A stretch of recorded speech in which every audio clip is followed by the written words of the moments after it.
আজকে আবার নতুন একটা মুভি রিভিউ নিয়ে আসলাম। আর আজকে মুভি যেটা হচ্ছে আপনার একটা মালায়ালাম ইন্ডাস্ট্রির মুভি।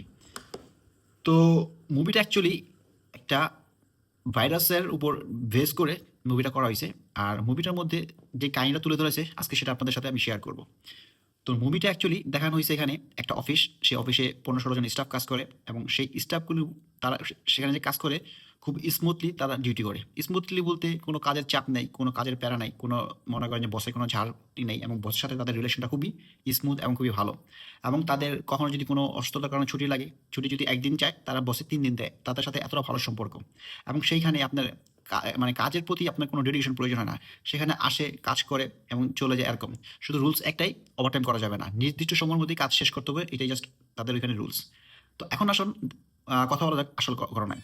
তো কাহিনীতে যে টুইস্টটা আসে, টুইস্টটা হচ্ছে যে সেই কোম্পানিতে যে বস আছে সেই বস সেটা হচ্ছে আপনার একটা ভি ফার্মা নামে একটা কোম্পানি। ভি ফার্মা হচ্ছে তার ফার্মাসিউটিক্যাল মানে মেডিসিন তৈরি করে। তো তারা এমন একটা ভাইরাস তৈরি করে যেই ভাইরাসটা আপনার মনে করেন যে দেখার জন্য যে সেটা মানুষের উপরে কীরকম ইফেক্ট ফেলে জাস্ট এক্সপেরিমেন্টের জন্য তার স্টাফ যে আছে 15-16 জন কাজ করে তার অফিসে, সেই স্টাফদের উপরে সেটা প্রয়োগ করা হয়। প্রবলেমে একজনে ফেস করে।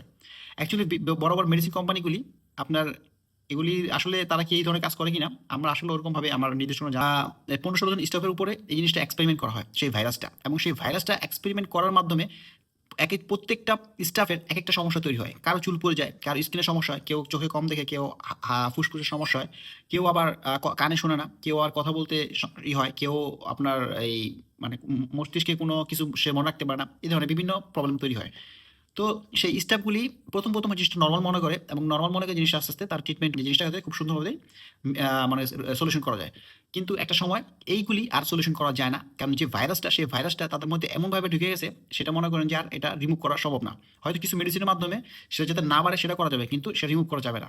তো এইভাবেই তার বস সেই তার বস এই ভাইরাসটা তাদের মধ্যে ঢুকায় দেয় এবং ঢুকানোর পরেই পরবর্তীতে কি রকম ইম্প্যাক্ট পড়ে, কি রকম রিভিউ আসে, এবং কি হয় সামনে, কি হয় বা কি হতে পারে, সেই যে এক্সপেরিমেন্ট সেইটা তারা করতে চায় এবং করেও।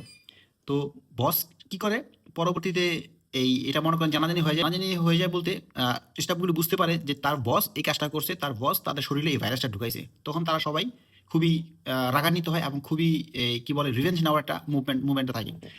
তারা চায় যে তাদের বসকে তারা মেরে ফেলবে। তো সেটার জন্য তারা প্ল্যান করে এবং প্ল্যান করার পর সেটা তারা সাকসেস হয়। এখন বাকিটা দেখার জন্য, বাকিটা জানার জন্য সেটা অবশ্যই আপনাকে মুভিটা দেখতে হবে। আর কিভাবে তারা বসকে মারে, কিভাবে তারা এটার সাথে জড়িত হয়, কিভাবে ভাইরাসে তাদের আক্রমণ করে, কিভাবে সেই ভাইরাস থেকে তাদের কি মুক্তি আদৌ হয় কিনা সেটা নিয়েই এই কাহিনীটাকে আগানো হয়েছে। এটা একটা সাসপেন্স থ্রিলার মিস্ট্রি টাইপের মুভি। আর মালায়ালাম ইন্ডাস্ট্রি মুভিগুলি আস্তে আস্তে যতই দিন যাচ্ছে ততই তাদের কাজের যে